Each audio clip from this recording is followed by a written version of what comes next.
Arundhati Chandran, the disciple of Sir, who has also come over here. She will be taking a small thing about how to motivate and how to get motivated in education and such things and all. She will be coming over here. She is from Krishna Menon College, doing her second BA in English. Arundhati Chandran, I welcome her also. I invite Arundhati to come and say to you.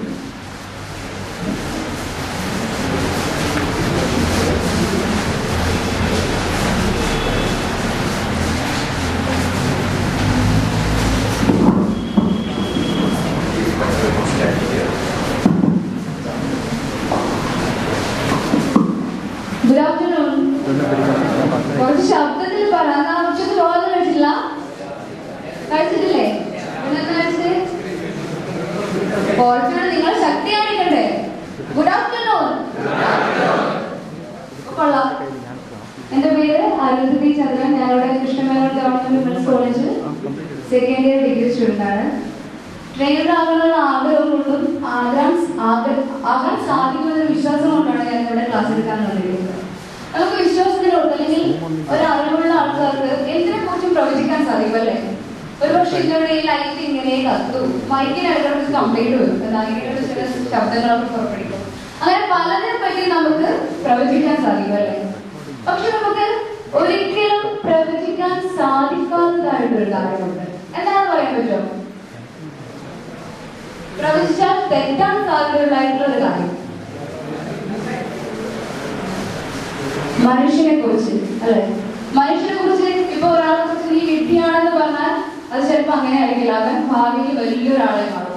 അങ്ങനെ പറഞ്ഞിട്ടുള്ള മനുഷ്യനെ കുറിച്ച് പറഞ്ഞിട്ടുള്ള പല പ്രവചനങ്ങളും എത്തിയിട്ടുണ്ട്. കാരണം എന്താ? മനുഷ്യൻ എന്ന് പറയുന്നത് അത്രയും കഴിവുള്ള അപാരമായിട്ടുള്ള കഴിവുള്ള ഒരാളാണ് മനുഷ്യൻ. അതുകൊണ്ട് തന്നെ എനിക്ക് മുന്നിൽ നിൽക്കുന്ന നിങ്ങളും നിങ്ങൾക്ക് മുന്നിൽ നിൽക്കുന്ന ഞാനും ചില്ലറക്കാരല്ല. ആണോ? മുൻപ് ഒരു അധ്യാപിക തന്റെ വിദ്യാർത്ഥിയെ കുറിച്ച് പറഞ്ഞു, അവർ വെറും മണ്ടനാണ്, ഒന്നിനെയും കൊള്ളില്ല, പഠിക്കാനും കൊള്ളില്ല, എന്തിനാണ് ആ കോളേജിൽ വരുന്നത്, സ്കൂളിലേക്ക് വരുന്നത് എന്നൊക്കെ പറഞ്ഞിട്ട് ആ അധ്യാപിക തന്റെ വിദ്യാർത്ഥിയുടെ അമ്മയ്ക്ക് കത്ത് കയറി.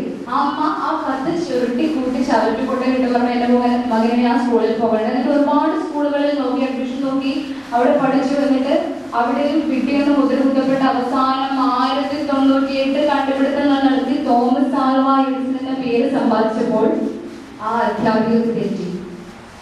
അതുപോലെ തന്നെ തന്റെ മക്കളിൽ വിഡ്ഢിയെന്ന മുദ്രകുത്തപ്പെട്ട അതിഥികൾക്ക് മുന്നിൽ വെച്ച് അപമാനിച്ചു, ഒരുപാട് അപമാനിച്ചു. എന്റെ മകൻ വിഡ്ഢിയാണ്, ഒന്നിനും കൊള്ളില്ല. എന്താ പറയുക, ഇവരെ വളർത്തുന്ന സമയത്ത് നമ്മളെന്തൊക്കെ പറയാറില്ലേ, മറ്റേ കാരണം തേങ്ങ വാങ്ങി അതെല്ലാം വളർത്തുന്ന വലിയ സംഭവം എന്നൊക്കെ പറഞ്ഞ് അവസാനം ലോകം കണ്ടതിൽ വെച്ച് ഏറ്റവും നല്ല പ്രസിഡന്റായ വിൻസ്റ്റൺ ചർച്ചിൽ മാറിയപ്പോൾ വിൻസ്റ്റൺ ചർച്ചിലിന്റെ അപ്പനും തെറ്റി. അങ്ങനെ നമ്മൾ പറയുകയാണെങ്കിൽ മനുഷ്യനെന്ന് പറയുന്ന അപാരമായിട്ടുള്ള കഴിവുള്ള ഒരു സംഭവമാണ്. നമ്മൾ ഇന്ന് നേരിടുന്ന ഏറ്റവും വലിയ ട്രാജഡി എന്ന് പറയുന്നത് എന്താണ്? ശബ്ദം പറഞ്ഞോ, എഴുതിട്ട് പറഞ്ഞോ, പറ. ഒന്നുമില്ലേ? ചില ആൾക്കാർ പറയും ഭീകരാക്രമണമാണ്, പട്ടിണിയാണ്, എന്നൊക്കെ പറയാറില്ലേ? പക്ഷേ നമുക്ക് ലഭിച്ചിരിക്കുന്ന, നമുക്ക് ഒരുപാട് കഴിവുണ്ടെന്ന്, മനുഷ്യന് പറയുന്ന ഒരുപാട് കഴിവുള്ള ഒരു സംഭവമാണ്. ഈ കഴിവുകൾ കണ്ടെത്താതെ അല്ലെങ്കിൽ നമുക്ക് ഒരു അവസരം ലഭിക്കുമ്പോൾ ഈ കഴിവുകൾ ഉപയോഗിക്കാതെ നിൽക്കുന്നതാണ് നമ്മൾ ഇന്ന് നേരിടുന്ന ഏറ്റവും വലിയ മോശമായിട്ടുള്ള കാര്യം. കാരണം നമ്മുടെ ഈ കഴിവുകൾ നമുക്ക് ചിലപ്പോൾ നമ്മുടെ കുടുംബത്തെ അല്ലെങ്കിൽ ഒരു സമൂഹത്തെ തന്നെ മാറ്റി മറിക്കാൻ സാധിക്കും അല്ലേ? നമ്മളിപ്പോൾ എല്ലാവരും അമ്പലത്തിൽ പോകും, പള്ളി പോകും, ഭയങ്കര പ്രാർത്ഥനയാണ്, ആകണം ഇങ്ങനെയാണെന്ന് പറഞ്ഞു. പക്ഷെ നമ്മൾ ജനിക്കുന്നതിന് മുൻപ് തന്നെ, ഈ ഭൂമിയിൽ ജനിക്കാൻ അവകാശം കിട്ടുന്നതിന് മുമ്പേ തന്നെ കഴിവുണ്ടെന്ന് തെളിയിച്ചവരാണ്. 3 Idiots ഫിലിം കണ്ടിട്ടില്ല എല്ലാവരും? അതിൽ വളരെ മനോഹരമായിട്ട് പറഞ്ഞിട്ടുണ്ട്, അച്ഛനിൽ നിന്ന് ആയിരക്കണക്കിന് സ്പേമിനെ ഓടി ഓടി തോൽപ്പിച്ച് അമ്മയിലെത്തി സൈബോട്ടായി ഫോം ചെയ്ത് ഈ ഭൂമിയിലേക്ക് ജനിക്കുന്നത് നമ്മള്. അവിടെ തന്നെ ഏറ്റവും നല്ല ഓട്ടക്കാരനായതുകൊണ്ടല്ല നമുക്ക് ഈ ഭൂമിയിൽ ജനിക്കാൻ അവകാശം ലഭിച്ചത്. അത് നിങ്ങൾ എപ്പോഴും ചിന്തിച്ചിട്ടുണ്ടോ? ഇത്രയും കഴിവുള്ള സംഭവമല്ല നമ്മള്. കേരളം എന്താ, ഞാനൊരു കോൺടെക്സ്റ്റ് പറയാം. Life is A super market. നമ്മള് ആവശ്യമുള്ള സാധനം എടുക്കുകയാണ് വേണ്ടത്. അല്ലാതെ അവിടെ ലഭിക്കുന്ന സാധനങ്ങൾ ഒരിക്കലും അതിൽ നിന്ന് എടുക്കുകയല്ല വേണ്ടത്. നമുക്ക് എന്താണ് ആവശ്യം ജീവിതത്തിൽ, അതാണ് നമ്മൾ നേടേണ്ടത്. അല്ലാതെ അവിടെ കാണുന്നത് ഇപ്പം എന്തെന്ന് കണ്ടാൽ അത് മാത്രം മതി എന്ന് ചിന്തിക്കുന്ന ഒരു അവസ്ഥ നമ്മൾ മാറ്റിയെടുക്കണം. കേരളം എന്ന് പറയുന്നത് ലിറ്ററസിയിലാവട്ടെ സംസ്കാരത്തിലാവട്ടെ എല്ലാത്തിനും മുൻപന്തിയിൽ നിൽക്കുന്ന ഒരു സംസ്ഥാനമാണ്. അതിന്റെ കൂടെ തന്നെ ഒരു കാര്യത്തിലും കൂടെ നമ്മൾ മുന്നിലാണ് നിൽക്കുന്നത്, ആത്മഹത്യ. കാരണം ഞാൻ നേരത്തെ ഒരു ക്വസ്റ്റ്യൻ ചോദിച്ചു, ഇത് ആരും തന്നെ എഴുന്നേറ്റ് നിന്നൊരു ആൻസർ പറയാൻ തയ്യാറായിരുന്നില്ല. അതെന്തുകൊണ്ടാ? പേടിയായതുകൊണ്ടോ? പിന്നെന്താ? ഒരാൾ എഴുന്നേറ്റ് പറഞ്ഞു, ഇപ്പൊ തന്നെ കണ്ടോ എഴുന്നേറ്റ് പറയാന്ന് പറഞ്ഞ പേടിയാ. അതെന്താ അങ്ങനെ? തെറ്റുമോ എന്നുള്ള പേടിയാ? ഒരു ഉത്തരം, ഞാനൊരു ക്വസ്റ്റ്യൻ ചോദിക്കുകയാണെങ്കിൽ അതിന്റെ ആൻസർ രണ്ടാവാനുള്ള സാധ്യതകളല്ലേ ഉള്ളൂ. ഒന്നുകിൽ തെറ്റാൻ, അല്ലെങ്കിൽ ശരിയാകാൻ. അതിൽ ക്വസ്റ്റ്യൻ ചോദിച്ചിട്ട് ആൻസർ പറയുമ്പോൾ ഞാൻ പറയുന്ന ഉത്തരം തെറ്റാനുള്ള സാധ്യത ഉണ്ടാകുമോ ആവോ എന്ന് ചിന്തിക്കേണ്ട കാര്യമുണ്ടോ? പലരും ചിന്തിക്കാതെ അങ്ങനെയാണ്. ഏറ്റവും മോശമായിട്ടുള്ള പേടിയാണ് നമ്മൾ ഒരു കാര്യം തെറ്റുമോ എന്ന് ചിന്തിക്കുന്നത്, അല്ലെ? ജീവിതത്തിൽ തെറ്റ് ചെയ്യാത്തതായിട്ട് ആരുണ്ടല്ലോ. നമ്മളൊരു ബസ് സ്റ്റോപ്പിൽ നിൽക്കുന്നു, ഒരു ബസ് വരുമ്പോ ഈ ബസ് നമ്മളെ ഇടിക്കാൻ സാധ്യതയുണ്ടോ ആകുമോ എന്ന് പറഞ്ഞാൽ നമ്മൾ മാറിക്കോ.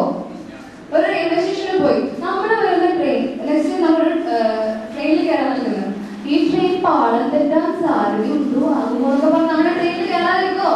ഇല്ലല്ലോ. പിന്നെ എന്താ ഒരു ഉത്തരം, ഒരു ക്വസ്റ്റ്യൻ ചോദിച്ചാൽ അതിന്റെ ആൻസർ പറയാൻ നമ്മൾ മടി കാണിക്കുന്നത് എന്താ?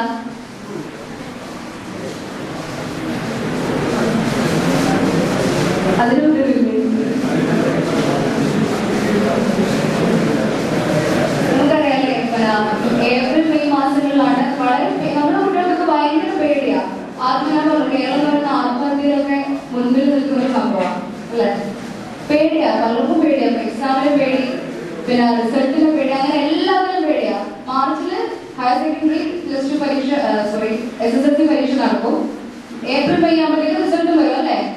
അപ്പൊ നമ്മുടെ പത്രങ്ങൾ നോക്കി ഏറ്റവും കൂടുതൽ കാണുന്നത് എന്താ പേപ്പറിൽ തോന്നിയ കുട്ടി ആത്മഹത്യ ചെയ്തു, ഇങ്ങനെയുള്ള എല്ലാം കാണുന്നുണ്ട്. ഒരു പരീക്ഷയിൽ തോറ്റത് കൊണ്ടൊന്നും നമ്മുടെ ജീവിതം മാറി പറയാനൊന്നും പോകുന്നില്ല. എന്നിട്ടും പേടി, അല്ലെ? നമ്മള് ഇപ്പം എന്താ പറയണേ, നമുക്ക് തന്നിരിക്കുന്ന ഈ മനോഹരമായ ജീവിതം നമ്മൾ കളയുന്ന അവസ്ഥയാണ്. ജന്തുക്കൾ പോലെ ഇതിലും മനോഹരമായി പ്രവർത്തിക്കും. ഒരു പുലി ഒരു മുയലിനെ ഓടിച്ചു, കിട്ടിയില്ല. രണ്ടാമത് ഓടിച്ചു, കിട്ടിയില്ല. മൂന്നോട് കിട്ടിയില്ല, നാലോട് കിട്ടിയില്ല, അഞ്ചോട് കിട്ടിയില്ല. അവസാനം പുലി ഫാനിൽ കിട്ടുന്നതും ചാവോ? ഒരിക്കലും ചെയ്യില്ല. അത് നമ്മൾ മാത്രം ചെയ്യും. അങ്ങനെ ഉണ്ടെങ്കിൽ വീട്ടിലിരിക്കുന്ന ചെറിയ കുട്ടികൾ നമുക്ക് മനോഹരമായിട്ടാണ് ജീവിതത്തെ കുറിച്ച് പറയുന്നത്, അല്ലേ? കുട്ടി നടക്കാൻ പഠിക്കുന്ന കണ്ടില്ലേ? നടക്കും വീഴും, നടക്കും വീഴും, പിന്നെ നടക്കും വീഴും, പിന്നെ നടക്കും വീഴും, ഇങ്ങനെ 10 പ്രാവശ്യം നടന്ന് വീഴും. അവസാനം എങ്ങനെയാ നടക്കൂലെന്ന് പറഞ്ഞിട്ട് നടക്കാതിരിക്കോ? അപ്പൊ എത്ര പേര് നമുക്ക് നടക്കാൻ പഠിക്കുന്നത് നമുക്ക് നടക്കാം, അല്ലെ? വീഴാം, അല്ലെ? നന്നായി നടക്കാൻ പഠിക്കുന്നത് വരെ നമുക്ക് വീഴാം. നമുക്ക് മനോഹരമായിട്ടുള്ള ശരീരമുണ്ട്, മനസ്സിന്റെ എല്ലാം ഉണ്ട്. ഇതൊന്നുമില്ലാതെ അമേരിക്കയിലെ 22 കുട്ടികളിൽ 20ാമത്തെ കുട്ടിയായി ജനിച്ച ഒരു കുട്ടി 4ാമത്തെ വയസ്സിൽ നടക്കാൻ സാധിക്കില്ല. ആ അമ്മ ആ കുട്ടിയെ കൊണ്ട് ഡോക്ടറെ അടുത്ത് പോയി. ഡോക്ടർ പറഞ്ഞു കുട്ടിക്ക് പോളിയോ ബാധിച്ചിരിക്കുകയാണ്. വളരെ വിഷമത്തോടെ അമ്മ വീട്ടിൽ പോയി. എന്നിട്ട് കുട്ടി 9ാമത്തെ വയസ്സിൽ ആ കുട്ടി പറഞ്ഞു എനിക്ക് നടന്നേ മതിയാവുമോ? അമ്മ പറഞ്ഞു മോളെ എനിക്ക് നടക്കാൻ സാധിക്കില്ല, അതിന്റെ മോശമായ ഒരു ആഗ്രഹമാണ്. കുട്ടി പറഞ്ഞു എനിക്ക് കമ്പ് വെട്ടി താ, എനിക്ക് നടക്കണമെന്ന് പറഞ്ഞു. അമ്മ പറഞ്ഞു ഒരിക്കലും ഇല്ല. പിന്നെയും പറഞ്ഞു എനിക്ക് കമ്പ് വെട്ടി താ, എനിക്ക് നടന്നേ മതിയാവുന്നത്. അമ്മ കമ്പ് വെട്ടി കൊടുത്തു. കുട്ടി എന്തി വലിയ കിടന്നു. അവസാനം കുട്ടി പറഞ്ഞു അമ്മേ എനിക്ക് ഓടണം എന്ന് പറഞ്ഞു. അമ്മ പറഞ്ഞു കഴിവുള്ള കുട്ടികൾക്ക് എല്ലാം, ശരീരത്തിന് സുഖമുള്ള കുട്ടികൾ എല്ലാം പെർഫെക്റ്റ് ആയിട്ടുള്ള കുട്ടികളോട് നീ ഓടിയാൽ നീ നോക്കും, നീ നാണം കിട്ടുമെന്ന് പറഞ്ഞു.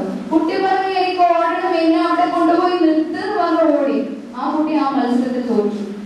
അമ്മ ഓടി വന്ന് പറഞ്ഞു മോളെ എനിക്ക് എന്തിനാണ് എന്റെയും ഈ കാണികളുടെ മുന്നിലൊക്കെ നാണം കെടാനായി ഓടിയതെന്ന് പറഞ്ഞ് അമ്മ പറയാൻ തുടങ്ങി. ആ കുട്ടിയാകട്ടെ കുട്ടിയുടെ ശേഷിയില്ലാത്ത വലത് കൈ ഉപയോഗിച്ചുകൊണ്ട് അമ്മയുടെ കണ്ണുനീർ തുടച്ചുകൊണ്ട് പറഞ്ഞു അമ്മേ ഈ ലോകം മൊത്തം ഒരിക്കൽ എന്റെ വിജയം കാണാൻ വേണ്ടി കാത്തിരിക്കണം. ആ വാക്ക് വെറും വാക്കായി. അമേരിക്കയിലെ കർത്തവർഗക്കാരിയായ വിൽമ റുഡോൾഫ് 1960 ഒളിമ്പിക്സിൽ 3 മെഡലുകൾ നേടി വേൾഡ് റെക്കോർഡ് ഇട്ടു. എന്നിട്ടും ഇത്രയും മനോഹരമായ ശരീരവും മനസ്സും ബുദ്ധിയും തന്നിരിക്കുന്ന നമുക്ക് ഒരു കാര്യത്തെ സമീപിക്കാൻ പേടിയാണ് അല്ലേ? അപ്പോ ഞങ്ങളുടെ പരീക്ഷപ്പെടാൻ മാർച്ചിലല്ലേ?